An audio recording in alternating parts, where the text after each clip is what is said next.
ഇന്ന് ഞാൻ നിങ്ങളുമായി പങ്കുവെക്കുന്നത് മിൽമ പാക്കറ്റിന് മുകളിൽ രേഖപ്പെടുത്തിയ കാര്യങ്ങളുടെ വിശദാംശങ്ങളാണ്.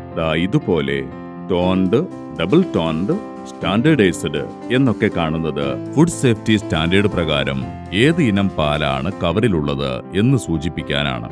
ഇത് അത്തരം പാലിന്റെ നിയമാനുസൃത പോഷക നിലവാര സ്റ്റാൻഡേർഡാണ്. അഥവാ കൊഴുപ്പ് എത്രയെന്നും കൊഴുപ്പിതര പോഷകങ്ങൾ എത്ര ശതമാനമെന്നും ഉണ്ടാവും. ന്യൂട്രീഷൻ ഫാക്ട്സ് എന്ന പേരിൽ ഒരു പ്രത്യേക കള്ളി കാണാം. മൊത്തം പോഷക നിലവാരത്തിന്റെ ഇനം തിരിച്ചുള്ള വിവരങ്ങളാണ് ഇതിലുണ്ടാവുക.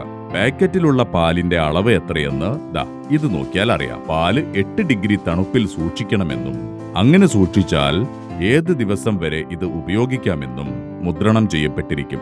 ഈ തീയതി മുദ്ര പാക്കിംഗ് സമയത്ത് ഓട്ടോമാറ്റിക് ആയിട്ട് വരുന്നതാണ്. ഈ മുദ്രയിൽ ആദ്യ അക്ഷരം ഏത് ഡയറിയിലാണ് പാക്കിംഗ് നടന്നത് എന്ന് സൂചന നൽകുന്നു. എന്നെ ശ്രവിച്ചതിന് എല്ലാവർക്കും നന്ദി. നമസ്കാരം.